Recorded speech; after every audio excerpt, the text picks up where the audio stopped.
love of the Lord. Amen po. Amen. Kaya naman excited po tayo. Amen. Amen. Prepared po tayo. Amen.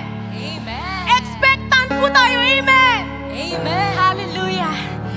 And can we just thank the Lord once again today and just close our eyes and pray. Heavenly Father God, maraming salamat sa araw na ito.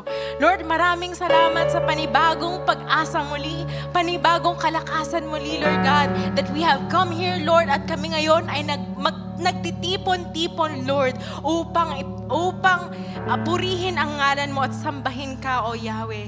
Lord God, we pray that this day will not pass by na hindi ka namin na-experience muli, Panginoon. So meet us once again today, Lord God, and may you be glorified by the praises of your people, Lord. We love you. In Jesus' name we pray, and everybody will say, Amen at Amen.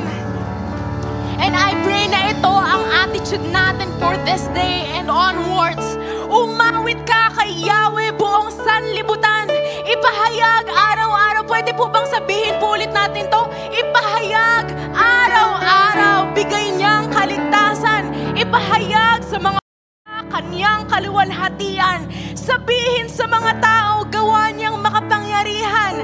At sabay-sabay, si Yahweh ay dakila at karapat dapat papurihan. Siya ay higit sa mga Diyos ng buong sanlibutan. Amen.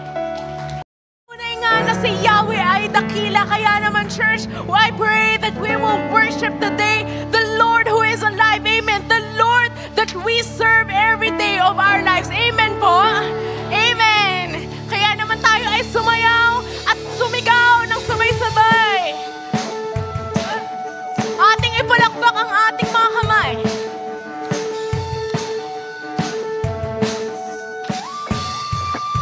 Yung may kasamang talon!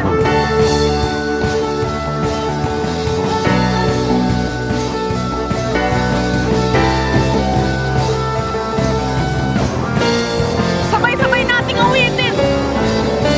Dakilang biyaya, kami laya, mula sa bihag ng kasalanan. Pinatawad na tayo! Pinatawad, pinagpala ng lubusan.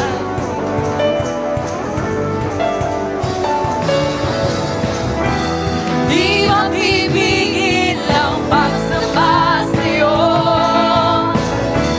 Jesus, dakila kang totoo. Lahat ng ating kamay, ang lahat ay magsasaya. Jesus, papupurihan ka. Ikaw lamang ang aming pag-asa. Ang lahat ay masasabi, ang lahat ay luluhod. Jesus, ikaw lamang ang Panginoon. Sumigaw! Hey, hey! Hey, hey! Minsan pa! Hey, hey!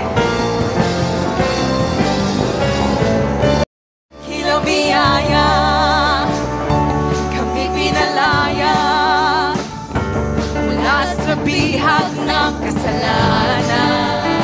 Pinatawad at pinagpala tayo. Pinatawad, pinagpala ng lubusan.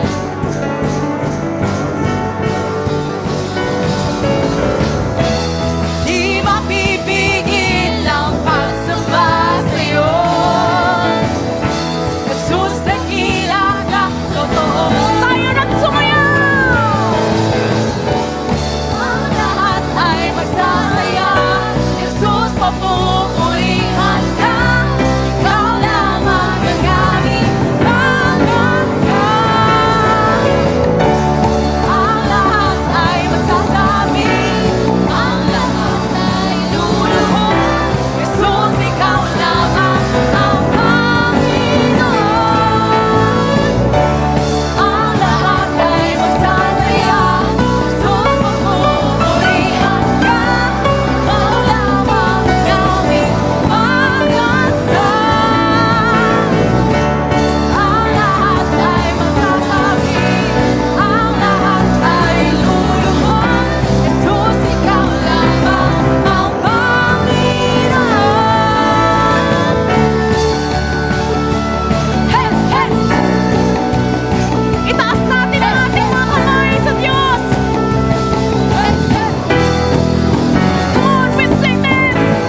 ang lahat. Sabihin natin, papuri Yahweh. kay Yahweh.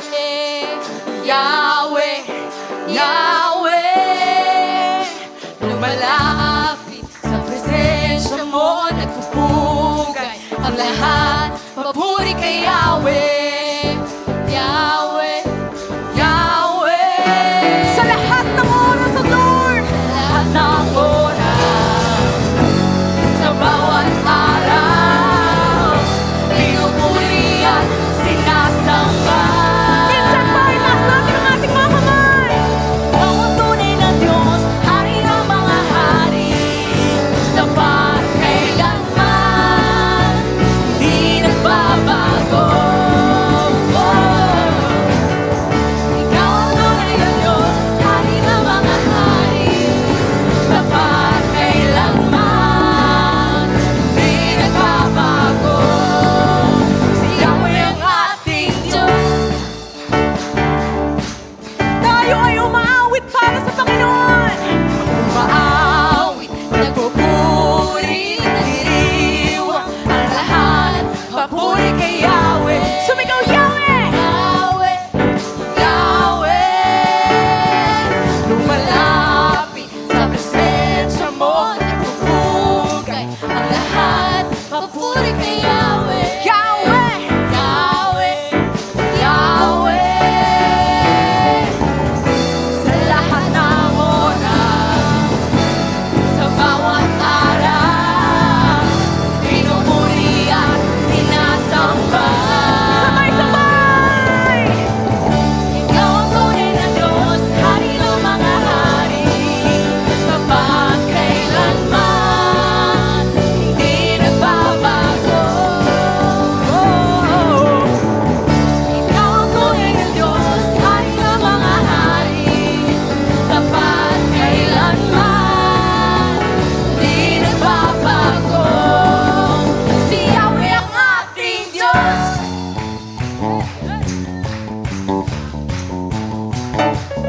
Pwede ba makita ang ating mga pangalakpak? Pwede yung mas mataas pa dyan. Para sa Panginoon.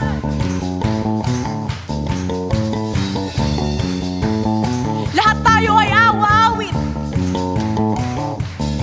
Pagpapalay, bumubuhos na. Yahweh, Yahweh, Sa ngalan niya'y may kagalingan. Yahweh, Yahweh, Sa Kanya'y may tagumpay. Yahweh, Yahweh, Isigaw ng lahat ng nilalang. Yahweh, Yahweh, Pagpapalay, bumubuhos na. Isigaw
is good to praise your name with all of your children, Lord. And we have gathered here to worship your name, to be assured once again, to be reminded once again, Panginoon, na ikaw lamang ang tunay na Diyos.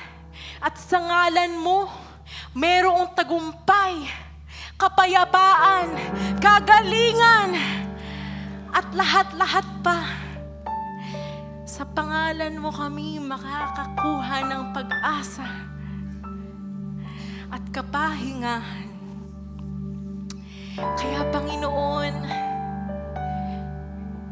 today we have been reminded once again, Lord, that in your presence only we can be satisfied, we can be contented.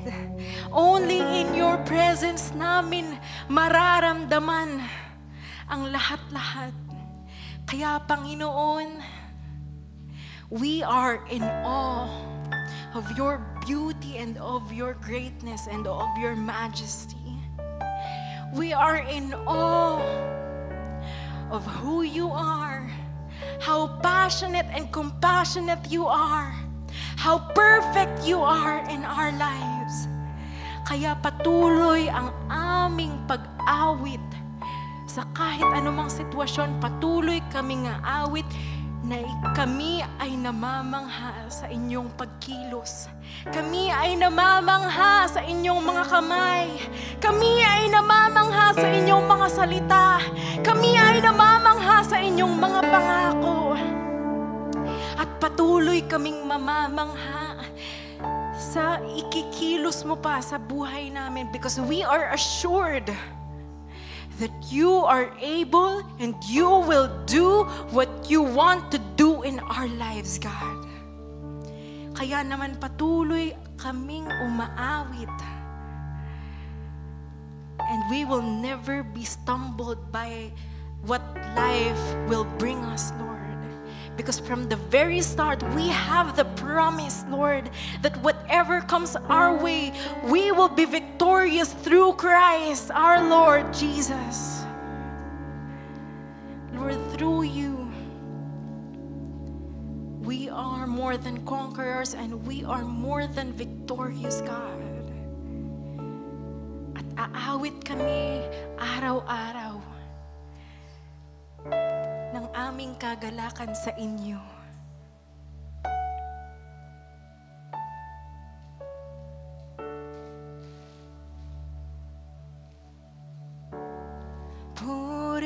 Purihin ka, ako'y namamangha.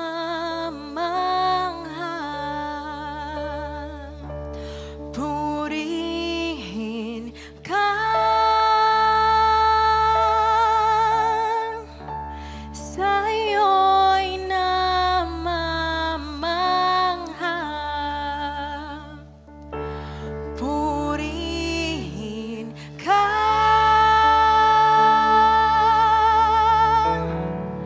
ako'y namamangha.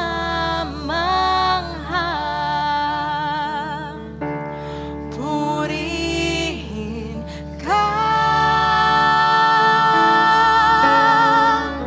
sa'yo'y namamangha. Lahat ng mga boses. Purihin ka, ako'y namamangha.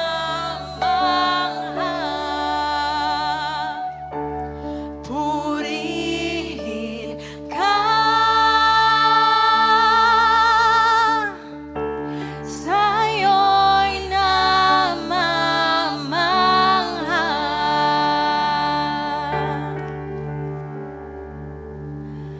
Ang Diyos na lumikha ng langit, ang Diyos na lumikha ng lupa, ang lahat umaawit sa himig ng langit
Diyos.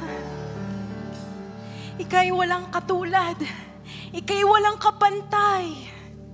Ikaw lamang ang nag-iisa naming Diyos. At kaya naman, Panginoon, every day we will choose you over everything. We will choose you over this world. We will choose you over worthless things, God. For you are the only one who is worthy of our praises, our thanksgiving, our worship, our sacrifice, Lord, in our heart. For you want our hearts, God.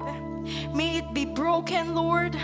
You want it to be yours. Kaya naman, we offer everything to you, Lord. We offer every sacrifice, every praise, Lord God, every prayer and everything that comes from us, Lord. To you be all the glory, the honor, and praises, God. We love you. In Jesus' name we pray. And everybody will shout, Amen and Amen.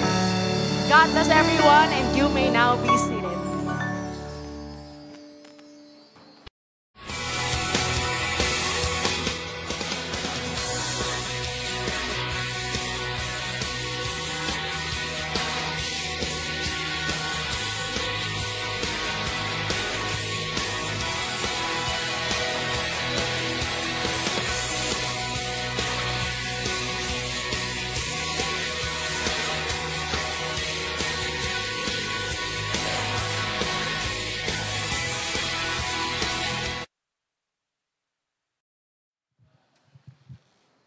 Praise God. Good morning, everyone. Church of God Imos, magandang umaga po sa lahat. Amen. Ayan. So, praise the Lord. Kahit maulan, tayo po ay naririto. Hindi tayo nilusaw ng ulan. Ayan. Kaya palakpakan natin ang ating Diyos sa kanyang kabutihan sa ating mga buhay. Of course, we also would like to welcome each one of you, lalo na po yung mga first-timers. Meron po ba dito na nandito for the first time? Meron po ba na naka-invite tayo, nakasama natin sa Connect Two Souls or C2S? Meron po ba tayong kasama ngayon? Medyo ang panahon ay mapaghamon and it will probably take some, sabi nga natin ay yung ating pagnanasa na ma-experience ang ating Panginoon through worship and through the Word today. And so, praise God para po sa ating lahat na narito sa oras na ito. Amen. Hallelujah.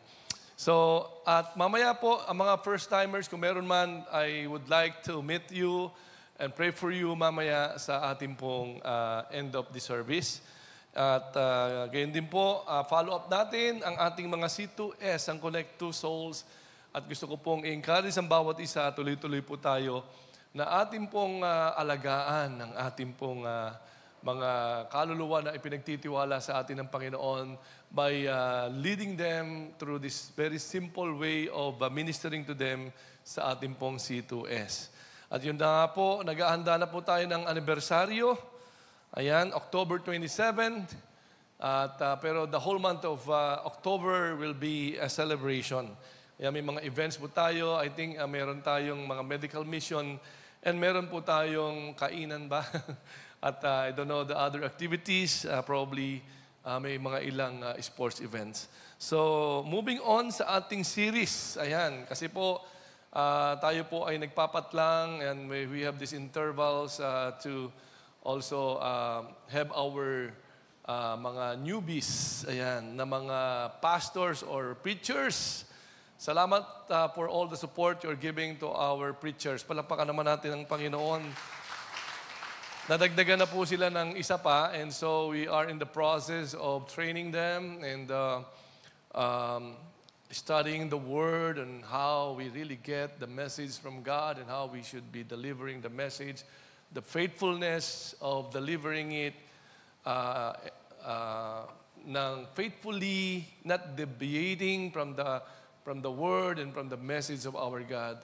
Because we know that as the Word of God is preached, the pure Word of God, it will transform lives. Amen. It will change lives. It will bless every soul that will hear the message. Amen po ba yun? Ayan. So tayo po tuloy-tuloy. Ang series po natin ay Romans. And today, we're gonna talk Romans chapter 8. At ang title po nito for the whole chapter, iisahin ko na lamang po. At kanina, praise God, natapos naman on time, for the first time yata yun, ay more than conquerors. Ayan, so sabi nga, ay mahigit ka pa sa isang mananakop. Ayan. So Romans 8, at ito po kasing Romans is about God revealing His righteousness through the gospel. So, ika nga, righteousness of God revealed only if we share the gospel. If we are not sharing the gospel, if we are not hearing the gospel, there is no way really, or parang it would be difficult that the righteousness of God would be understood or would be revealed. So kaya nga, sa first 5 chapters po natin ng Romans, ay tinignan natin the problems of bad deeds. Tayo po ay may problema. In the first chapters to 5, we have seen and we have studied, we have understood that all of us are lined up or naka-queue na po tayo sa firing squad or sa Silya Electrica. Alam niyo po ba yon? Ano po? And we are, in other words, we are condemned to death in that eternal fire. Everybody is guilty before our holy God. And praise the Lord, because we also heard and we also learned about God's solution, and that God's solution is by punishing His own Son, Jesus Christ. He sent His only begotten Son. He died for us. He paid all our sins. He paid all our debts. He redeemed us. Tayo po ay kanyang tinubos at binayaran niya po lahat ng ating kasalanan. And now, we are completely covered by His own righteousness because of what He has done on that cross. Right now, we are covered by the blood of Christ. Amen. And because we are covered by the blood of Christ, we are also clothed in the righteousness of Christ. Amen? Palapakan naman natin ang Diyos sa Kanyang ginawa. With that, siyempre po, kaya naman whenever we come here, we just want to praise the Lord. We just want to thank Him. We just want to appreciate everything that God has done in our lives. Kaya naman po siguro marapat lang itaas ang kamay para sa Panginoon. Marapat lang to use our mouth and voices and this body, not to use it as an instrument in expressing our worship, our love, our honoring our God during the time of praise and worship. Kaya naman po, parang nakakalungkot naman na ikaw ay niligtas, tinulungan, tapos pag nag-worship, nakaganito lang po tayo. Parang hindi naman nakakatuwa. Ano po? Samantalang pag yung basketball player mo na paborito mo nakashoot, kung hindi lang tinataas ang kamay, sumisigaw ka pa, lumulundag pa, bumibili pa ng popcorn. No, pambihira, no? Di ba? Samantalang ito, nagligtas sa buhay mo at binigyan ka ng kapangyarihan na mabuhay ng maayos, at mapagpala, parang pagdating sa pagpupuri, parang hindi natin lubos na naiintindihan. So kaya nga, we are before Him in Christ, and we had never, as if, alam niyo po ba yung as if, we have never sinned. Tayo po kasi ay niligtas ng Panginoon, and when He was on that cross, nailed on that cross, suffering all these punishment na ibinigay po sa Kanya, and on that cross, 2,000 years ago, carrying all the sins of the world as the Lamb of God, paying all these debts, paying all these sins, redeeming us from this power of sin. And nangyari po ito, yung pong atonement, actually parang siyang paghahati-hatiin natin yung word, at one meant. During that time that He was there on that cross, it is like na ikaw ay at that moment with Christ, paying all your sins. And ang sabi dito, yung justification, that is the effect of what Jesus Christ done on that cross, because we believe, because we receive, because we entrusted, or we trust what Jesus Christ has done on that cross. Nagkaroon po tayo ng tinatawag na justification. Yun po yung ibig sabihin ng as if we had never sinned. Ganun po kalupit yung salitang justification, na ikaw ay hindi in-overhaul, hindi ka ni-reconditioned, ikaw ay naging bagong nilalang. Sabi mo sa katabi mo, bagong nilalang ka na pala. Ayan, at siyempre, sa chapter 1, verse 1 to 5 of Romans, pinakita dito bilang mga tao paanong nawala o kinulang tayo o wala sa atin ang katwiran o kabanalan ng ating Panginoon dahil po sa kasalanan. At sa kanya pong katwiran naman ay sinagot po niya at binigyan niya ng solusyon, at yan po ay sa pamamagitan ng kanyang kamatayan doon sa cross, the atonement, at kaya we are all covered. And in chapter 5 to 6, we look at the problem of sin itself head on, kung saan pinakita na dati amo mo ang kasalanan. Amen. Dati natin siyang amo, dati siya ang master natin, at siyempre malupit na amo ito kasi wala siyang gustong gawin sa iyo kundi mawala ka ng tuluyan. Pero bago ka mawala, gusto niya i-torture ka muna, parusahan ka muna, pahirapan ka muna, ipahiya ka muna, wasakin muna niya ang lahat ng sa iyo at lahat ng nagmamahal sa iyo. So magganong kalupit ang kasalanan bilang isang master. And kaya naman pala, it's like a broken machine. Whatever is feed in that broken machine, ang lalabas dyan ay broken din. Kasi po, because of the sin na nasa atin po. Kaya nga, during that time, because we don't have Christ yet as our Lord and Savior, we are dominated by sin. Ibig sabihin, tayo po ay pinapaandar at kinukontrol ng kasalanan. Kaya naman, napakahalaga na magkaroon tayo ng kaligtasan. Napakahalaga na matubos tayo. Napakahalaga na magkaroon tayo ng bagong buhay. And praise God, because of the Lord Jesus Christ, His Son, that He sent to us, opened that way to us so that we could die to sin and receive a new life in Christ. Amen. Kaya po ngayon, tingnan mo katabi mo, may bago kang buhay kay Kristo. Amen. Amen. Ayan. Nawa tingnan mo siya ng may pagmamahal. Ayan.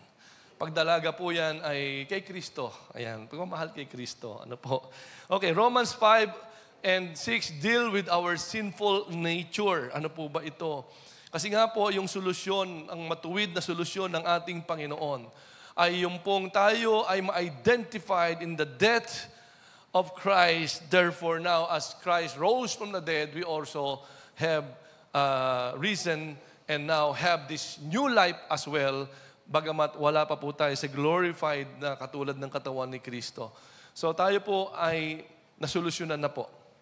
Tayo po ay kasamang na-identify when we believe Christ, when we trusted Him or trust in what He has done on that cross 2,000 years ago, we receive Him into our hearts as our Lord and Savior.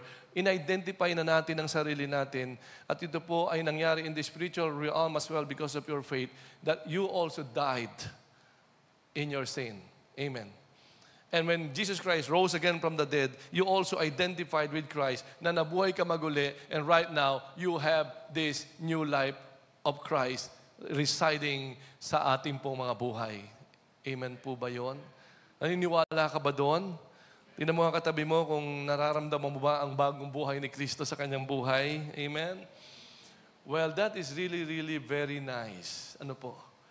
To know, to learn, hey, praise God, tayo po pala ay tinubos, tayo ngayon ay may bago ng buhay because of that we identified ourselves in the death of the Lord Jesus Christ on that cross and rose again from the dead as a new person. Now a new life has been given to us. That is so nice. Ano po? Kaya lang, bakit kaya kung nabayaran na lahat ng kasalanan, wala ng kasalanan, patay na ang kapangyarihan ng kasalanan, bakit kaya tayo nagkakasala pa din? Natanong niyo na ba yan sa inyong mga sarili? Kanina, nagkasala ba tayo? Kahapon, nagkasala ba tayo? Kagabi, nagkasala ba tayo? Araw-araw ba nagkakasala tayo? And how does it feel na nagkakasala pa tayo? I believe kapag ka nangyayari po ito sa atin, it drives us crazy because you can't believe that you're still sinning and you don't feel good about it na tayo po ay nagkakasala pa rin. Tama? When you already knew that you belong to Christ and you have Christ in your heart as your Lord and Savior and that He has given you this new life at nagkasala tayo, it doesn't feel good pag nagkakasala tayo. Tama po ba? May natutuwa po ba siya na I have now a new life, Christ died for me, sacrificed His own blood para malinisan ako, at ang saya-saya ko pag nagkakasala ako? Meron po bang masaya na nagkakasala pa rin tayo? That is the paradox of a clean heart and a dirty hand, sabi nga That is what the Apostle Paul dealt with sa chapter 7 of Romans. The most important, sabi nga po, chapters in the Bible for young Christians na hindi niya naiintindihan, bakit ganon? I received Christ. I'm so happy. I'm so blessed. I was so inspired. And I just felt the presence of God. I know I was changed. I have this new life. Pero bakit bigla akong nagkasala na naman? So as a young Christian, usually yan po yung dilemma. Kaya in Romans 7 and 8, he goes even deeper in dealing with this problem of a Christian and answer the question of our weaknesses and the fact that sin is still in our bodies. Huh? So yun po yung napag-aralan natin. If you still remember 5, 6, 7, the sin is still in these bodies. Bakit po? Paano nangyari yun? Ayan, nakala ko pa kasama na nating namatayan. Anong ginagawa pa niya dito? Di ba? So titignan natin anong ibig sabihin nito na kung saan in Romans 7, led by the Holy Spirit, okay, Paul, led by the Holy Spirit, explain what is the most important, crucial aspect of Christian life, who you truly are, and who you're not. Ibig sabihin, sino ka ba talaga? At sino yung hindi ikaw naman talaga? And it's about your identity. So yun po yung isang katotohanan kasi mahalaga na alam mo kung sino ka talaga. Amen. Alam mo ba kung sino ka talaga ngayon na naka-Kristo ka? Okay, so ikaw ay may isang napakatinding identity ngayon, and Paul was able to separate these seemingly identical things, seemingly isa, na sabi nga niya, ito nagkakasala pa rin, pero born again naman. Di ba? Ito nakakagawa pa rin ng lies, pero naligtas naman. So, there is this thing na ginawa ni Paul, like he was able to, like a skillful surgeon using this scalpel, able to separate two things which look very similar but very opposite to each other, like the light and darkness, your true self, which is the light, and sin, which is the darkness. And so to differentiate between them, God used this reference point like a detective.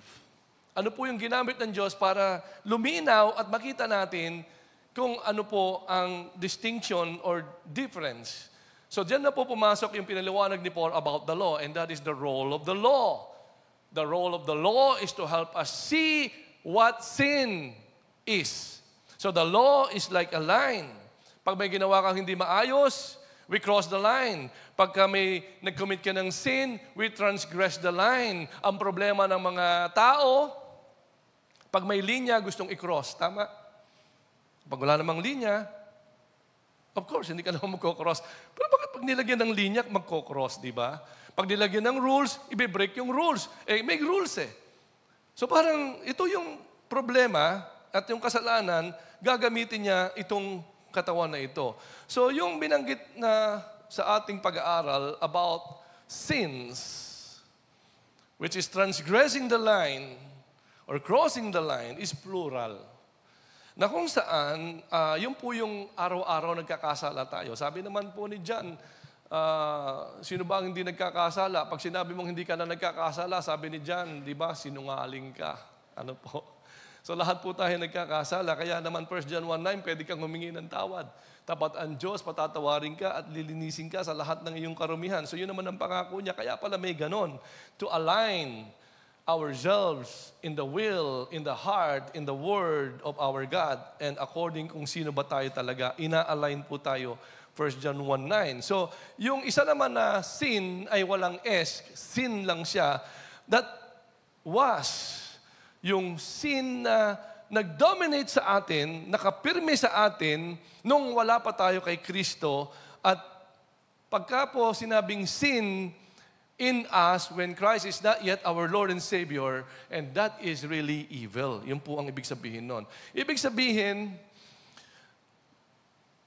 kahit ayaw mo mag-cross the line, magko-cross the line ka kasi yun ang hilig ng kasalanan. Okay?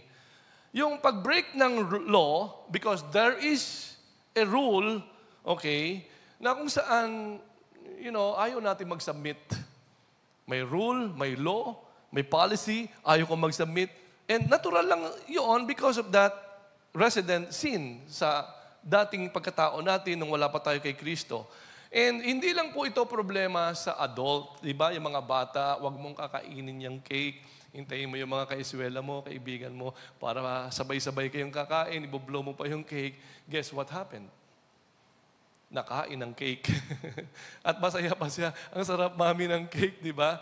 Bakit? Bakit ganoon? So kasi nga, nasa atin po yung tinatawag na original sin. Naka-reside po yan. Nagdo-dominate po yan. So, ibig sabihin, meron tayong, during that time, when Christ is not yet dominating, when Christ is not yet Lord, when the righteousness of Christ is not yet in our bodies, in our lives, we have this internal desire not to submit. Amen. Napansin niyo ba yon? Pag may mga rules, may mga batas, humahanap ka ng butas. Tama? Pwede naman eh. Wala naman nahuhuli eh, di ba? So, kahit na para sa kaligtasan mo yung kaayusan mo yon, merong ganon, di ba? And so, ito po yung nakakalungkot kasi ngayon ay nagagawa natin ito sa Diyos na nagmamahal sa atin. Ito po yung kung tawagin ay evil. Ito po yung kasalanan. Ito po yung selfish pursuit that brings about all these tragedies in this world. Ingrained within people, humans without Christ in their hearts. Kaya salamat sa Diyos. We are now a new creation. We now have this new life because we receive Christ as our Lord and Savior. So, si Lord God is getting to the core and the law was helping us to uncover us. So, hindi po masama ang law. Ang law ang nagsasabi kung ano ang mabuti, ano ang masama. So kaya nga, ito po yung sabi ng iba, teka muna, akala ko ba we are already dead in Christ. And then when He was risen, now we have become a new creation. Yes, you are. Tama naman, tayo pong lahat ay muling ay patay na dahil sa kamatayan ni Kristo at tayo naman ay muling nabuhay na sa isang bagong buhay. Pero paano natin nalalaman na tayo nga po ay isa ng bagong nilalang? Nalalaman po ba yon? Amen? Nararamdaman ba yon? Nung maniwala ka ba kay Christ, yung pa rin ba ang desire, yung pa rin ba ang intention mo not to submit? Nung bang natanggap na natin ng Lord and Savior that you believe and you know that He has forgiven you, that you just felt His presence and you know He has touched your heart and even healed you from your sickness, parang nandun pa rin ba yung ayaw mong sundin ng Diyos after that? Hindi ba nagkaroon tayo ng suddenly ayaw ko nang mag-transgress, suddenly ayaw ko nang mag-cross the line, suddenly I hate it to transgress, to cross the lines, and to break the rules. What does it mean? It only proves that your inner being is completely different than before. Tama po. Meron pa po ba dito pag nagsinungaling, nakakatulog pa ng mahimbing? If you're a child of God and you know Christ is your Lord and you know that God has met you and changed your heart at nagsinungaling ka, hindi ka mapalagay. Tama? At kapag naulit mo pa uli yun, parang nagagalit ka na sa sarili mo, nagsinungaling na naman ako. Tama? At kaya nga we get crazy about it kasi, Lord, I really hate it. Ayoko pong gumawa ng masama. Ayoko yung salansangin. I don't want to oppose and to violate, Lord, yung will mo sa akin. Lord, sorry po talaga. Tama? Humingi tayo ng tawad, umiiyak tayo, nagmamakaawa tayo, Lord, ayoko na pong maulit. Ayoko na pong gawin. Bakit? That is the proof. You already have a new life. You already received Christ as your Lord and Savior. You are now a new creation. Wala na ang kasalanan sa iyo. You now have this new identity in Christ. Zero ang kasalanan sa iyo. So, hindi po ito isang split personality, gagawa ko ng masama, gagawa ko ng mabuti. Iisa ka lang at yan ang identity mo at that is perfect because of Christ in you, because Christ's life is already in your life. Iisa ka lang. hindi ka hati. Tama po? So, unawain natin ito mabuti. Ano? So, kaya, may problema. Ano ba talaga nagiging problema natin? Why do we still struggle na gumawa ng kasalanan? Meron ba dito talaga hindi na po nagkakasala? Kasi gusto kitang ma-interview kasi paano mo nagawa yun, di ba? So, tayong lahat nagkakasala, no?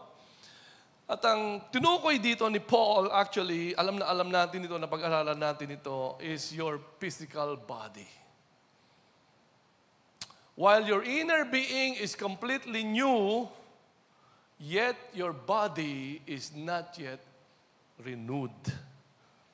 Naunawaan po ba natin?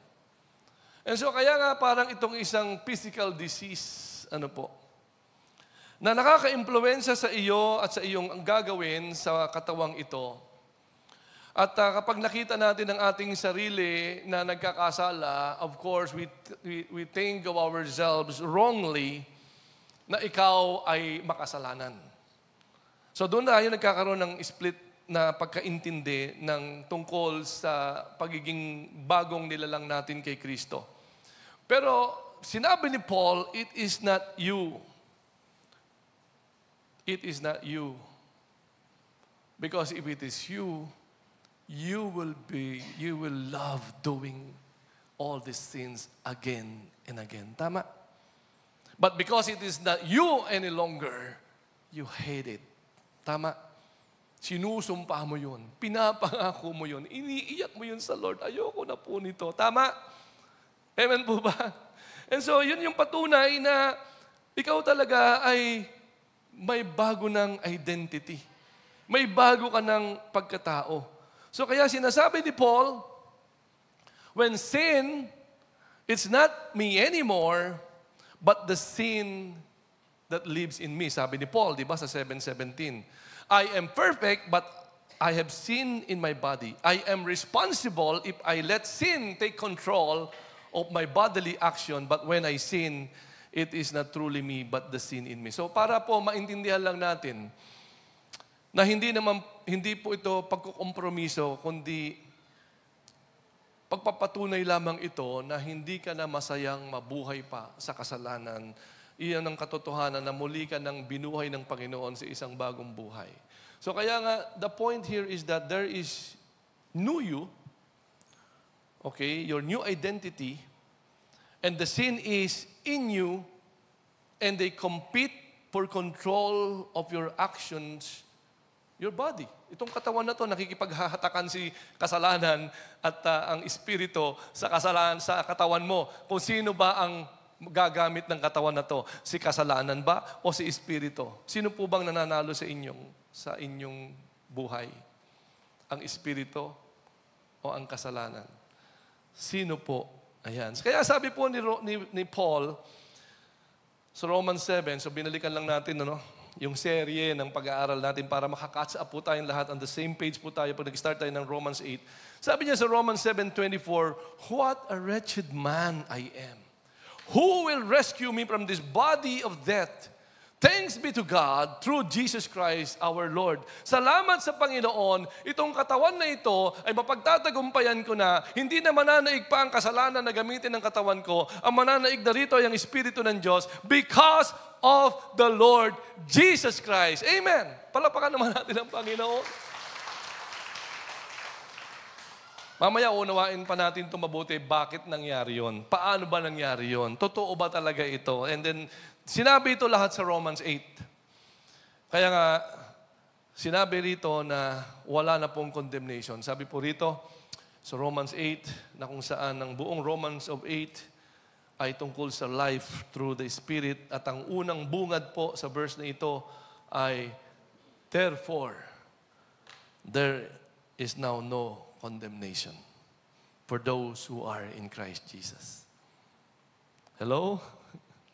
So yun po yung bakit nagsimula si Paul sa chapter 8 ng therefore, coming from 1, 2, 3, 4, 5, 6, 7, therefore, wala nang condemnation kasi na kay Kristo ka na.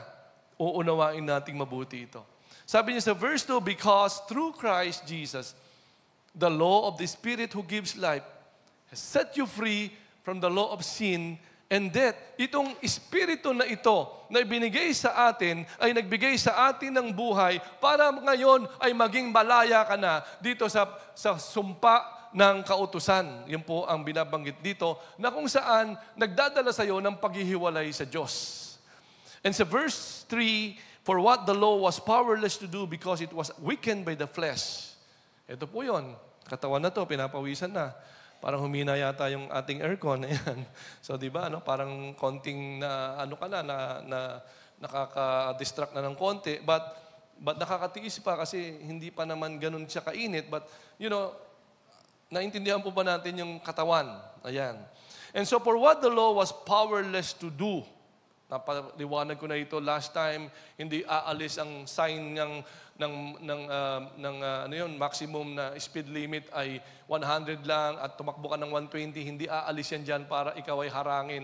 Napaliwanag na po natin lahat yon at ang mga batas na nakasulat, hindi ho sila umaalis doon. Pero may enforcer po. And sabi rito, hindi sila nakakatulong. And God did by sending His own Son in the likeness of sinful flesh to be a sin offering. Pero nagpadala po siya ng kanyang sariling anak na mukhang kasalanan at inihain bilang bayad at mapuksa at patayin ng tuluyan ng kasalanan na mismong nasa katawan ng Panginoong Jesucristo. Inako niya lahat ito, and in verse 4, ang sabi dito, in order that the righteous requirement of the law might be fully met in us who do not live according to the flesh, but according to the Spirit. So ito na po. May righteous requirement, hindi kayang gawin ng law. The only way for that to happen is when we believe Christ, our Savior, who redeemed us from the curse of the law and from the power of sin, and i-fulfill yung requirement of the law na kung saan dahil ngayon hindi ka na nabubuhay sa laman, nabubuhay ka na sa Espiritu. At yun po ang binigay ng Panginoon. Kaya nga, there is now no more condemnation. So kung titignan natin dito, na ang katawang ito talaga ay panlupa. Subject po siya sa lahat ng tukso. Siya po talaga ay aalagaan ng panlupang pag-aalaga. Siya po ay nasa sinful state at kumbaga itong nakikita natin ito ay kakambal niya po yung kasalanan. Pero ang tanong nga, sino ba ang mananaig, yung espiritu o yung kasalanan? So kaya dito makikita natin, we are more than conquerors based on the context of the text that we should not continue to sin because we already have the indwelling spirit. To put to death the deeds of the flesh. Unlike before where the law is powerless to overcome the sinful flesh. Dati, wala kang espiritu ng Diyos na tutulong sa'yo. Yun po yung kaibahan ng isang relihiyon at saka ng isang may relasyon kay Jesus. Na ang isang relihiyon, nakabase lang yan sa mga codes, sa mga ceremonies, sa mga orders, sa mga decrees, and all those kautusans ng tao. Pero ito po, nakabase ito ngayon sa Espiritu ng Diyos na binigay po sa atin at tuluyan ang layunin ay itong katawan na ito, wala na po siyang magagawa, kundi sumunod ayon sa kagustuhan ng Espiritu. So yan po yung nangyari sa atin. Kaya nga, with that, because of the Spirit of the Lord, we are more than conquerors. Naintindihan po ba natin? Tuloy na po tayo kasi exposition ko na po ito ng buong chapter at I hope matapos ko rin ng exact time. Verse 5, those who live according to the flesh have their mind set on what the flesh desires. But those who live in accordance with the Spirit have their mind set on what the Spirit desires. The mind governed by the flesh is death, but the mind governed by the Spirit is life and peace. The mind governed by the flesh is hostile to God. It does not submit to God's law, and nor can it do so. And those who are in the realm of the flesh cannot please God. Maliwanag na kapag ang isip ay pinapaandar ng gusto ng laman, at hindi siya pinapaandar o ginogovern ng Espiritu Santo, magkakaproblema po talaga tayo. Pero kung ang Espiritu Santo po ang siyang nasusunod at pinamamahala natin sa kanyang ating katawan, there is peace in our hearts. Pero kung hindi naman, there is this struggle. And what happened kasi is that, sabi nga, nagiging kaaway tayo ng Diyos. Ayaw nating sumunod sa Diyos. Hindi niya kayang mag-submit sa mga sinasabi ng Diyos. Okay? Sapagkat itong laman na ito, kailanman hindi siya susunod sa gusto ng Diyos at kailanman hindi niya kayang i-please ang ating Diyos. Pipiliin mo ba ang laman na sundin? Kung alam mong ito ay kaaway, ito ay will dishonor God, ito ay magiging hindi kaaya-aya sa ating Diyos. Amen? So, and then in verse 9, tuloy na po natin, you, however, are not in the realm of the flesh. Kayo, born-again Christian, ikaw na nananampalataya kay Kristo, ikaw na binigyan niya ng bagong buhay at ng kanyang Espiritu, you, ikaw ito, tayo ito, are not in the realm of the flesh, but in the realm of the Spirit, if indeed the Spirit of God lives in you. Nasa atin ba Espiritu ng Diyos? I believe tayo po'y tumanggap sa Kanya. At sabi rito, and if anyone does not have the Spirit of Christ, yun po ang problema. They do not belong to Christ. But if Christ is in you, then even though your body is subject to death because of sin, the Spirit gives life. Kahit na ang katawan mo ay mamatay dahil sa kasalanan, mabubuhay ka pa rin because ang Espiritu ay nagbibigay buhay. Why? Because of righteousness. Nasuot-suot natin because of the death of Christ on that cross through His blood. And verse 11, and if the Spirit of Him who raised Jesus from the dead is living in you, He who raised Christ from the dead will also give life to your mortal bodies because of His Spirit who lives in you. Wow! Talaga namang may struggle. Pagka pala ang isip ay pinaandar ni laman, nagiging hostile siya sa Diyos. Kapag ka pala ang isip ay minanage, ay minanipulate, o nag-govern ng isip o ng laman, ayaw po niyan sa Diyos. Hindi mahilig sa Diyos yan. Ano po? Kaya naman, dito ay binabanggit, kailangan meron kang desisyonan mo na ikaw ay, ang isip mo ay paandarin lamang, i-govern lamang ng Holy Spirit. Nakukuha po ba natin? So kaya nga, if we walk in the Spirit, or set our minds on the Spirit, and live in the Spirit, implied in 8:13, be led by the Spirit, ano po, then we can put to death the deeds of the body, the flesh. Thus, it is wrong to think that we will just coast along in the Christian life.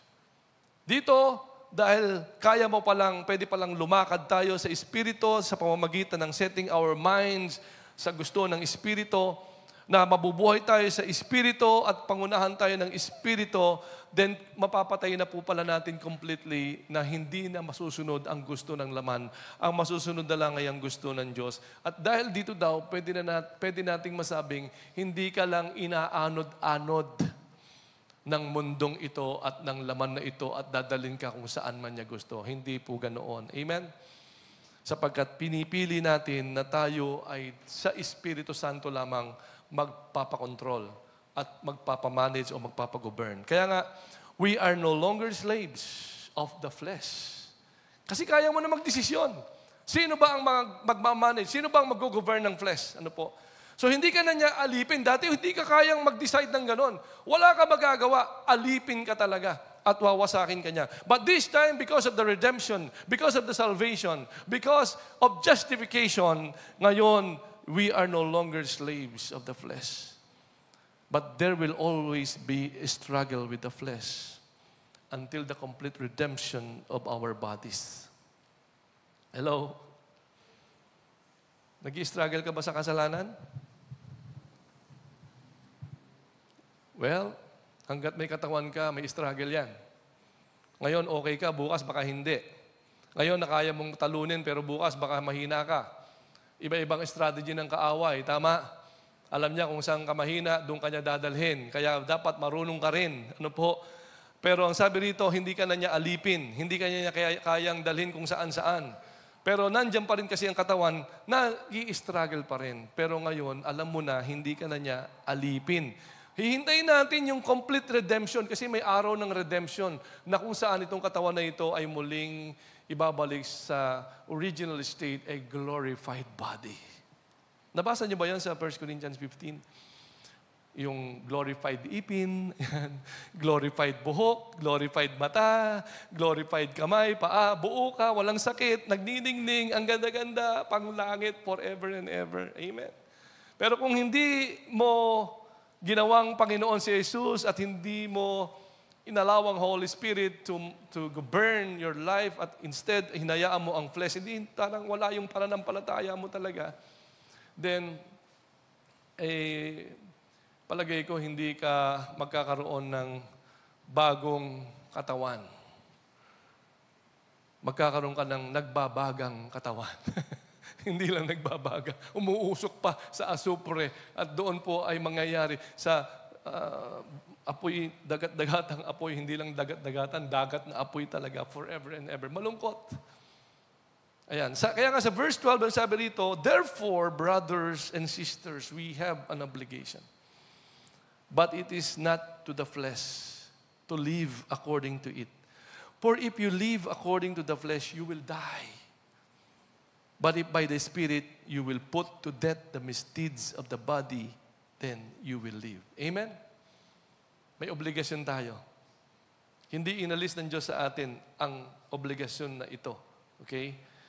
At tayo po ay dapat manindigan na tatayo lamang tayo at iaalaw ko lamang ang Espiritu na siyang mamuno at manguna at maghawak ng aking buhay to completely kill the deeds of the flesh. Verse 14, for those who are led by the Spirit of God are children of God. Do you have the Spirit of God? Are you being led by the Spirit of God? If you knew na ikaw ay being led by the Spirit of God, anong sabi? You are a children of God. Amen? Anak ka ng Diyos. Sabi mo sa katabi mo, anak ka pala ng Diyos. Siguraduhin mo lang na nabubuhay ka sa Espiritu, ha? Okay? Verse 15, then the Spirit you receive does not make you slaves so that you live in fear again. Rather, the Spirit you receive brought about your adoption to sonship. And by Him we cry, Abba, Father. Hindi po tayo natatakot sa Diyos. Hindi po ibig sabihin ng wala akong takot sa Diyos, kaya papatay ako, magnanakaw ako, sasalangsang ako. Hindi po yun ang ibig sabihin. Of course, yung fear of God, yung paggalang, pagsamba, pagsunod. Ang ibig lang sabihin ngayon, ang tingin mo sa Diyos, hindi ho sa yung malupit. Paparusahan ako, tutubuan ako ng bukol, maninigas ang kamay ko, naku, mamalasin ako. Hindi po ganun ang Diyos natin. Ewan ko sinong nagturo nun. Ano? Doon ka lumapit sa nanay, mas mabait yun. Naalala niyo ba yun? Ano? Talaga? Kaya ang dami nagpunta sa nanay. Sabi po, ang Diyos po, ayan o, ang liwanag po niyan, di ba? Wala kang dapat ikatakot. Ibinigay sa iyo ang espiritu ng pagiging anak. At bilang anak, pwede kang tumawag ng Papa, God, Abba, Father. That is the privilege of becoming a child of God. You can call, you can cry to Him, Abba, Father. Abba is a word of loving. It's like a dear dad. Hindi yung dear Joe, masarap din doon, pero, may lambing. Ayan, ano po, tatay. Yan, ewan ko yung papa, ewan ko yun. But anyway, naunawaan po ba natin? Wala dapat yung takot, kundi nandun yung ama ko siya. Tatay ko siya. Hindi niya ako i-condemn. Wala akong dapat ikatakot tungkol doon. Kundi ang dapat kong tignan ay kung gaano ko minamahal na ginawa niya kong anak. Kaya nga, the Spirit Himself testifies. Siya mismo nagpapatunay, anak ka ng Diyos. Amen? Kaya pag may ginagawa tayong mali, alam mong kalokohan, alam mong masama, alam mong hindi ayon sa kalooban ng Diyos, ang Holy Spirit nangungusap, ang sasabihin, anak ka na ng Diyos. Huwag ka na dito sa casino. Baka makita ka pa ng pastor. Anong ginagawa ni pastor dito? So kaya tayo po, may kumakausap sa atin. Kaya kung may mali, pinagpipray natin ang kapatid kasi ayaw nating magkamali. Amen. Ang Holy Spirit nagko-convict. Ang trabaho lang natin ituro yung tama. Ituro yung Word of God. And the Holy Spirit will convict. Kaya nga sabi sa verse 17, now, if we are children, then we are heirs.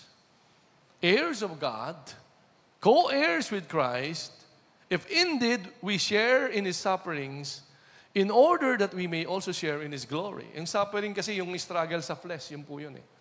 Dahil naging katawan tao din po si Kristo at talagang nag-suffer din po siya, nag-struggle din po siya. Hindi naman siguro naging madali kay Kristo maging tao, kumain, matulog, magutom, at i-persecute, nasasaktan din po siya. At siguro baka, may mga temptation din po siya. Bilang tao po siya, nandun din po yung suffering niya. At tayo po ay nakikishare doon sa suffering na ito kasi nga nasa katawan pa tayo din po ay natutokso. Tayo din po ay nasasaktan. Tayo din po ay nanghihina. Pero sabi rito, nag-share tayo dito at ito po yung mamanahin natin that we will also share in the glory.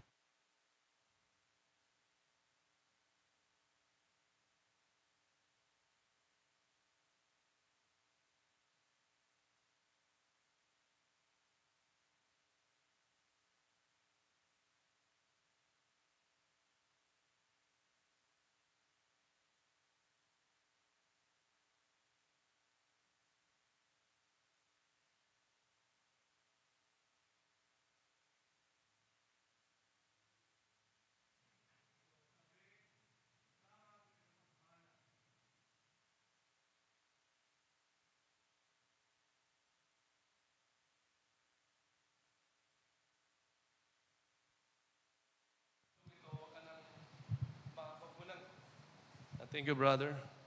Parang tutok na tutok sila sa pakikinig kaya nalimutan na nilang ihanda ang baterya. But anyway, tayo po ay may mamanahin pala. So wag mo nang pagalitan ng magulang mo, wag mo na silang sisihin, wag mo na silang maliitin kasi may matinding mana galing sa ama, galing sa anak, pambihira. At sa ngayon, medyo tiis-tiis lang muna tayo kasi may glory na darating po na sinasabi. In verse 18, ang sabi po rito, I consider that our present sufferings are not worth comparing with the glory that will be revealed. Ano po? Yung pong mga pagdurusa, ang mga pagtitiis, ang mga paghihintay, ang mga sakit na ating pong dadanasin habang tayo po ay nasa katawang panlupa na ito ay sabi rito ay tingnan natin dahil wala namang kapantay. Hindi maipapantay yung anumang hirap, pagtitiis na dinanas natin sa katawang ito sa luwalhating naghihintay sa atin sa araw na yon. Amen. Ilang taon lang naman tayo mabubuhay siguro? 50, yung iba 60, 75, 80, pwedeng anjablo, sobrang inutuwa ka ng Diablo, bubuhayin ka ng 100 years old, mukha ka lang 60 years old. Wow, kasi lahat ng mga provision, lahat ng perks, lahat ng privilege, magandang buhay, binigay sa'yo, basta wag ka lang a-attend ng C2S, wag ka lang susunod sa Diyos, basta hayaan mo lang ang laman ng manguna sa'yo. And they thought they are living the life. Pero yung pala na budol-budol kasi isang araw mamamatay sila at ang kapalit ay wala na pong katapusan na paghihirap sa impyerno. Baligtad, samantalang tayo, okay lang maghirap ako ng 50, 60, 75, 100, pero ang kapalit, incomparable. And that would be forever and ever and ever na blessing, na favor, na goodness, na glory in the presence of our God. Ipagpapalit ko ba yung gusto ng laman ko ngayon? Sa luwalhating naghihintay sa akin na forever and ever, o magtitiis na muna ako, sige, susunod ako, hindi ko papahintulutan ng katawan na ito na utuin ako, lokohin ako, ibudol-budol ako, kasi pansamantalang kasiyahan lang yan. Tama po? Yung iba nga, talagang pansamantala lang, sumakit na ulo, sumakit na ang dibdib, sumakit na ang bulsa, nabaon na sa utang dahil nga po sa pansamantalang kaligayahan. Yung palang may mga pahiwatig na sa atin ang buhay. Lalo tigit pa kaya ang eternity na baka nalilimutan natin. Sabi sa verse 19, for the creation waits in eager expectation for the children of God to be revealed. For the creation was subjected to frustration, not by its own choice, but by the will of the one who subjected it in hope, that the creation itself will be liberated from its bondage to decay and brought into the freedom and glory of the children of God. Pati pala mga nilikha, nag-iintay kasi sumpa na ngayon maganda, bukas pangit na, malanta na, dilaw na, lukot na. Tama po. Nakakapanood ba kayo ng mga artista ng mga 1920s, 1930s, pagkakaganda? Tapos nung pinakita ng 100 years old na sila, 90 years old na sila, parang hindi ka makapaniwala. Tama. Sila ba talaga yun? Parang, huwag ka mag-alala, darating ka rin doon, sabi nga ng mga matatandang nauna na sa atin. Kaya igalang po natin sila. Ano po? So, naghihintay din ng paglaya. Naghihintay din ng pagbabago. Naghihintay din ng luwalhati. At salamat sa Diyos, darating po sa atin yon, tayo lamang ay matutong maghintay. Sapagkat sabi sa verse 22, we know that the whole creation has been groaning as in the pains of childbirth right up to the present. Not only so, but we ourselves who have the first fruit of the Spirit groan inwardly as we wait eagerly for our adoption to sonship and redemption of our bodies.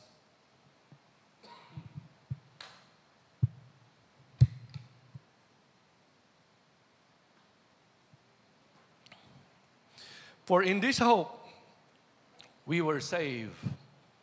But hope that is sin is no hope at all. Who hopes for what they already have. But if we hope for what we do not yet have, we wait for it patiently. Biglang nag-shift dito si Paul.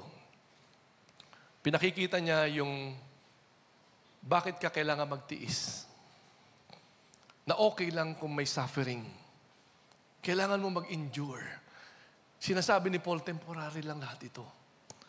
It's not about, dito po sa kanyang tinuturan, na kung saan it will come a time that you would be set free just like these creatures and creations of God. Babalik sila sa dating, ano ba yun? Dating ganda. Ayan. No po? At dating luwalhati na dati pong nasa atin. Ayan. So, kaya nga, with all this, we are more than conquerors. And we should not continue to sin, but endure the groans and sufferings caused by the sinful flesh. Because in the coming glory, God will completely redeem our body. Huwag mo nang pagbigyan yung katawan na yan. Ano po? Sapagkat mas maganda ang naghihintay sa atin. In verse 26, ang sabi po rito, in the same way, the Spirit helps us in our weaknesses. We do not know what we ought to pray for, but the Spirit Himself intercedes for us through wordless groans. Nakapag-pray ka na ba ng ganon, yung walang lumalabas na word, panay groans lang? And He who searches our hearts, our Father, knows the mind of the Spirit. So the Father knows what is in the mind of the Spirit. Because the Spirit intercedes for God's people in accordance with the will of God. So ito po ay patungkol po sa malalimang laban natin sa laman. We are affected by what's happening around us. We are affected by what's happening with our children, with all this stress, with all these troubles, with all these encounters because we are still in the flesh. And so sometimes we can be so overwhelmed na iiyak ka na lang. Sabi nga, walang luha. Nakakita ka na ba ng humihikbi, umiiyak, walang luha. Pero nagpipray, nag-groan lamang, walang word. Pero because ikaw ay anak ng Diyos and that God knows you are living for God and you are allowing the Spirit to be in control of your flesh, of your mind. So you groan because you wanted to obey God, you wanted to do the will of God. So ang sabi rito, yung espiritu na ang ating Ama na nakakaalam ng isip ng espiritu, na siya namang nakakaalam ng isip natin, alam niya kung paano ka tulungan. Alam niya kung paano ka palakasin, alam niya kung paano ka iligtas. Ayan. Malalim na moment ito. So, though it's not about having a proper prayer meetings or a proper devotion or you don't know how to pray, but the text seemingly saying or say that we do not know sometimes how to pray and deal with our struggles with the sinful flesh. Tama po. But the Spirit intercedes on our behalf, and God, who knows His mind, will listen to Him. And God will help us cause our struggles to work together for good. So ito po yung isang context ng ibig sabihin ng work together for good. Ituloy lang natin sa verse 28, kasi magkakadugtong na po ito. And we know that in all things God works for the good of those who love Him, who have been called according to the purpose.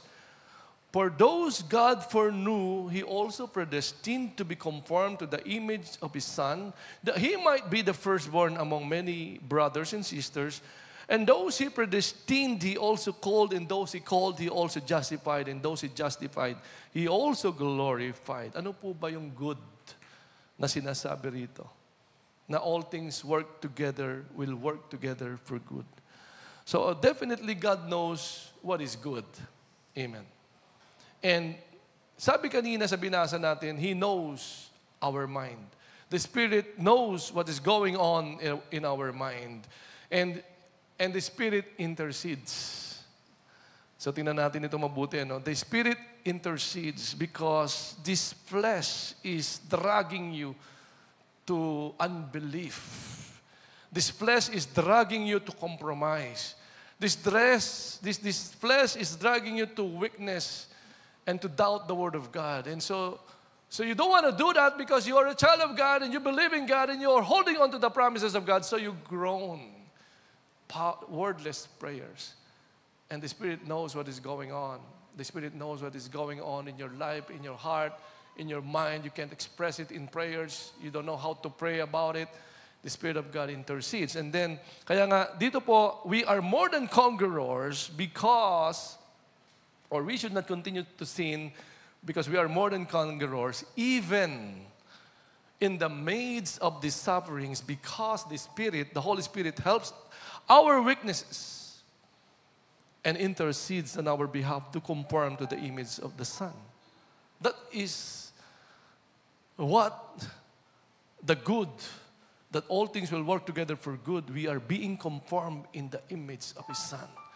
When you go through some persecution, when you go through some trials and troubles na naging messy and hindi mo na alam kung saan ka pupunta, nakakahiya na itong ihinat na ng buhay ko. But you're a child of God. I assure you, the Holy Spirit is interceding on your behalf. And the process, the development that He said to conform you in the image of God is already happening. The next time around, you would be at peace. The next time around, you can sing in the midst of all your problems. The next time around, you can just continue in this life with full of hope and full of strength that comes from the Lord.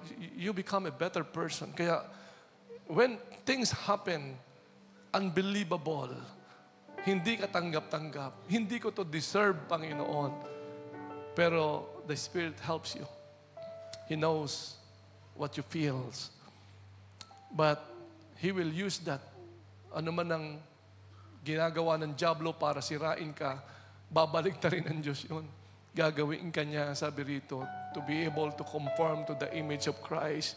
The more that you will believe God, the more that you will look in Him, in His Word, the more that you will hold on to His Word, the more that you will soak in prayers, the more that you will serve Him, the more that you will obey Him, the more that you will worship Him, the more that you will glorify Him, conform in the image of Christ. Amen?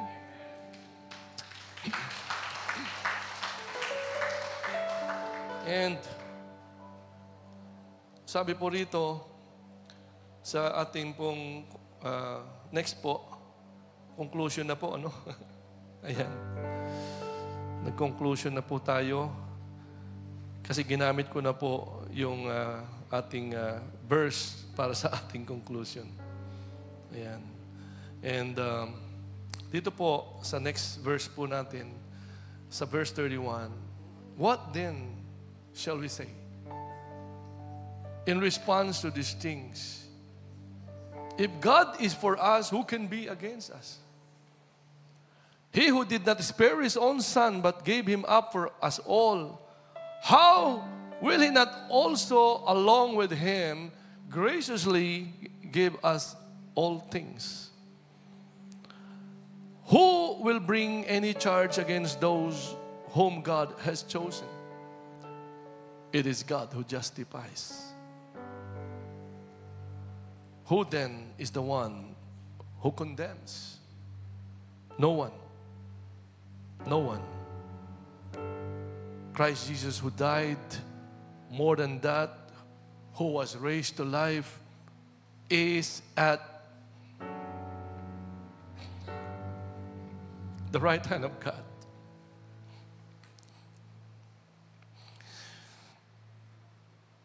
Interceding. He did not left us to ourselves. Fight your battle. Overcome your own flesh. Kanina, sabi, the Holy Spirit intercedes. Amen? Ngayon, sabi, the Lord Jesus Christ, who died for us, raised from life, seated at the right hand of God, interceding for us. Napakapalad natin, kapatid. Sana naman pag nagpupuri tayo sa Diyos, pakita naman natin, nagpapasalamat tayo. Because we are able to overcome this flesh, this body, because of the help of the Holy Spirit. And not only that, because Jesus Christ seated at the right hand of the Father, who died for us, who redeemed us, who paid and sacrificed His life to redeem us, to forgive us, to give us a new life, seated at the right hand of the Father, continuously interceding for us. He knows what we're going through. That's why who shall separate us from the love of God, of Christ? Shall trouble, or hardship, or persecution, or famine, or nakedness, or danger, or sword? Meron ba? Pambihira naman. Antindi na nag-i-intercede sa atin, Holy Spirit na. Antindi, anak na ng Diyos. Ano pa bang gusto nating patunay? Ibinigay niya na yung buhay niya. Nagsakripisyo na siya para sa atin. Ibinigay na ng anak ang ultimate gift. Ano pa ba ang hindi niya pwedeng gawin para sa atin? Amen. Ano bang pwedeng magpahiwalay? Wala. Kaya nga sabi niya, for your sake, we face death all day long. We are considered sheep to be slaughtered. Okay lang yung sakripisyo. Okay lang ang paglingkod na may kasamang masasaktan ka, mape-persecute ka.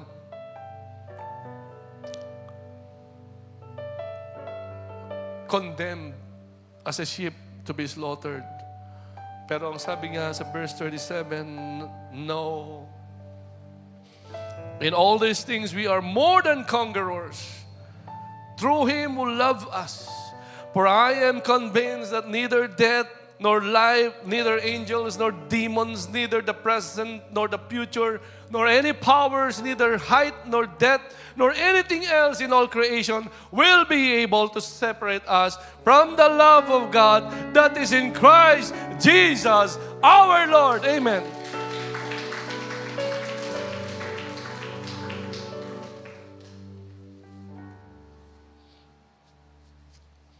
Paul is saying, this is more than victory.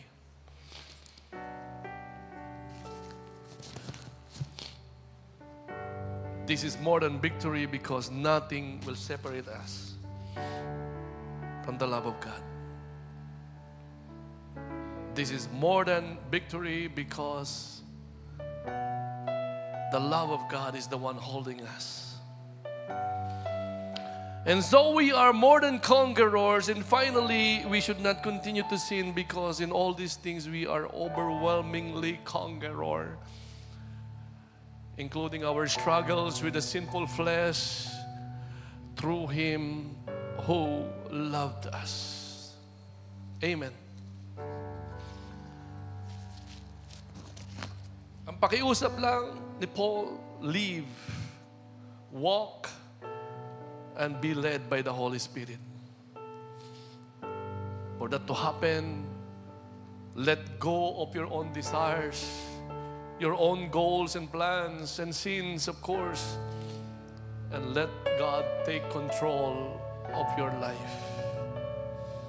Because God wants to bless us. I believe with this whole chapter of Romans 8, God showed us walang imposible sa Kanya. Siya ang nagmamahal sa iyo ng totoo. Totoong hindi Kanya iiwan o papabayaan. Because right this very moment, the Lord Jesus Christ is interceding. Brothers, ano man ito, hinaharap mo sa laman, let go. And let God. You are more than victorious. You are more than conquerors. Because Jesus loves you so much. Tumayo po tayo. Umawit tayo ng awit na to.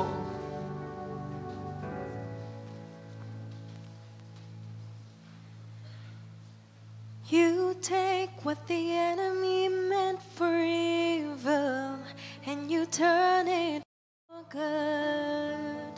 You turn it for good.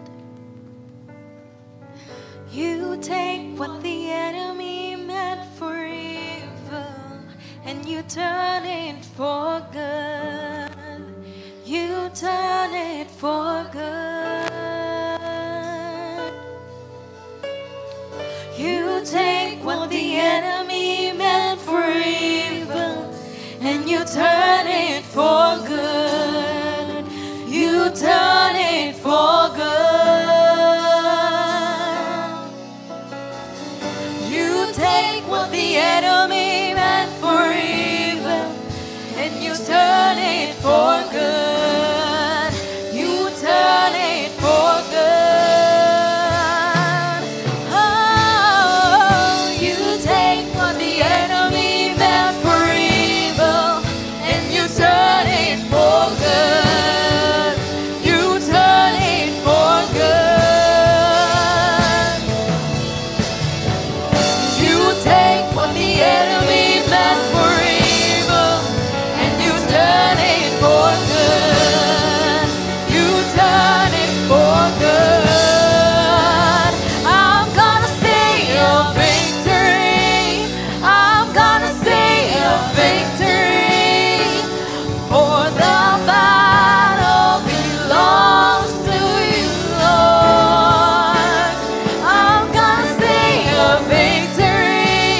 I'm gonna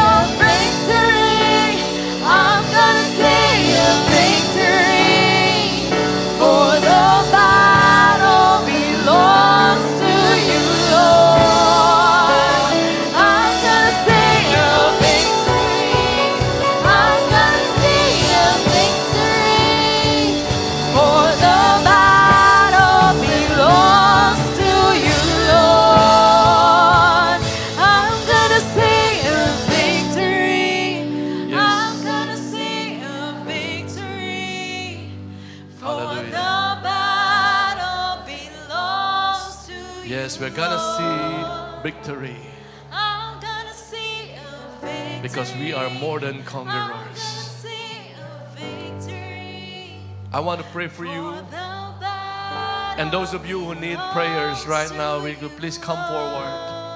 We just want to pray for you. Mga nais pong maipanalangin sila. Kailangan ko ng lakas, Pastor. Kailangan ko ng tulong ng Diyos. Kailangan ko ng kagalingan. Kailangan kong mapaglabanan ng lahat ng ito. And if that is your prayer and that is in your heart, please you can come to the front. We just want to pray for you. Lumapit po tayo sa harap.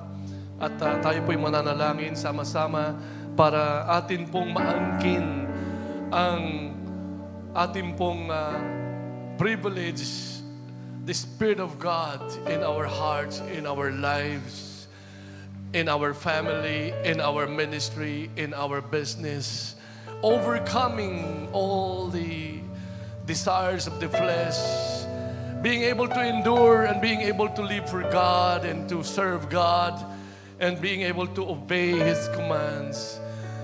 Lumapit po tayo sa harap, mananalangin po tayo, hihingi natin sa Diyos ang muling kapuspusan.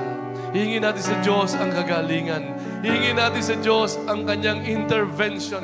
Hihingi natin ang manifestations of His love, of manifestations of His Spirit, of His intercessions in this place right now. Hallelujah, hallelujah, hallelujah, hallelujah, hallelujah, hallelujah. Lord, nakita mo po itong mga taong lumalapit sa harap. You know their hearts, you know their minds, you know what is going through in their lives. As you have said in your word, the Spirit knows exactly what is in the mind of your children, of your people. And they have come, they just want, oh God, that you intercede on their behalf. And thank you, Jesus, that you are seated on the right hand of the Father. Right now, you are interceding for these precious souls. Taas natin ang kamay natin sa Panginoon. Itaas natin ang mga kamay na yan. Pagsuko, pagkilala, pag-amin, ikaw lang ang makakatulong sa amin, Panginoon. Ikaw lang ang makapagpapagaling sa amin. Ikaw lang ang makapagpapalakas sa amin. Ikaw lang ang makakapagbigay sa amin ng iyong mga himala. Sapagkat, Panginoon, sa katawan na ito, ikaw ang siyang pwede lamang magtagumpay. At salamat, Lord, we acknowledge we are more than victorious. We acknowledge we are more than conquerors. We are receiving, oh God, Lord, ang kalakasan ng gagaling sa iyo. Lord, ang aming kahinaan. Oh Lord, ang aming pong pagka-unbelief, oh God. Lord, lahat ng mga bagay na amin pong nagawang kasalanan. Lord, sinusuko na po namin sa iyo lahat ito, Panginoon. We surrender to you all these things that the flesh was able to carry us, oh God, na gawin. Sinusuko na namin ito, and right now we allow the Holy Spirit to just move in our hearts, just fill our minds, to just govern our minds, govern our hearts, govern this body. And Lord, that new life will be fully manifested in this life, in this body. At yung mga nangangailangan ng kagalingan, Holy Spirit, I pray that right now touch their bodies, right now touch that part of their bodies. Ang mga may sakit, ang may mga karamdaman, ipuin mo sila ngayon. Ngayon din, Panginoon, maranasan nila ang iyong kapangyarihan as we are surrendering to you this flesh, as we are surrendering to you this heart, as we are surrendering to you this life. We are receiving that healing. We are receiving that miracle, oh God. And Lord, we live up to you this life. Ano man ang nangyari, ano man ang kabiguan, ano man ang problema, we now entrust to you everything. We now live up to you everything. God, you will be the one to rescue us. You will be the one to help us. You will be the one to deliver us from all our troubles. You will be the one to provide all our needs. You will be the one to sustain us. God, in Jesus' name, that your people be blessed right now. Receive your favor from the Lord. Receive the God's provision from the Lord. Receive His sustenance, new strength, new spirit. Receive that faith. Receive the gifts of the Holy Ghost. Receive that empowerment from the Holy Ghost right now in the name of Jesus. And let us declare, we are more than conquerors. Declare it, brothers and sisters, we are more than conquerors. We are more than conquerors. through the Lord Jesus Christ. Hallelujah. And everybody say amen and amen. Amen. Salamat po. Nakakabalik na po tayo sa ating upuan as we are going to pray now. Before we go, Lord, pagpalain mo mga anak mo. Sa hirap ng buhay, madali pong matukso ang katawan. To compromise, to give in, and to do things on our own. I pray for your divine, supernatural provisions. Pakialaman mo na po ang buhay ng iyong mga anak with regards to their financial needs, with regards to their business, and whatever it is that kabuhayan po nila. Na Panginoon, makita nila how you are opening doors of opportunities, how you are opening the heavens, the gates, oh God, of blessing to all your children. Lord, na mag-manifest po ito sa kanilang trabaho, sa kanilang buhay, sa kanilang pamilya, sa kanilang mga anak. How your favor is being released. How your goodness, how your provision, oh God, is being released. How you are prospering them, oh God. Because Lord, we are now in tune. Because Lord, we are now in line. Because Lord, we are only allowing the Holy Spirit to lead us. Because Lord, Father, this we acknowledge the new life. And we are more than conquerors. We will overcome all persecutions. We will overcome all these trials. We will overcome all these testings and all these attacks of the enemy. We will overcome whatever it is, oh God, na gagawin ng kaaway. At we know, God, you will intercede and you will intervene. And Lord, ano man ang banta, ano man ang ginagawa ng kaaway na kami pinag-iisipan ng masama, you will turn that into good, O Lord God. The good of all your people. The more that we will become strong, the more that we will become prayerful, the more that we will be more blessed and favored, the more that we will love you, the more that we will read your word, the more that we will Lord God, rely on the power of the Holy Spirit. The more that we will walk in your Spirit, the more that we will be led by the Holy Spirit, and the more that we will live in the Spirit and confessing and declaring today, we are more than conquerors in the Lord Jesus Christ. Everybody say amen and amen. God bless you all, and God bless you all. Praise the Lord, Church of God, Imus. See you on Wednesday. Prayer meeting po, 7 p.m. Let's pray together again. See you next week po sa ating 3 services and youth service every Saturday, 2:30 p.m. as well as YA service, 5:30 p.m. second and fourth week of the month. Thanks for joining us.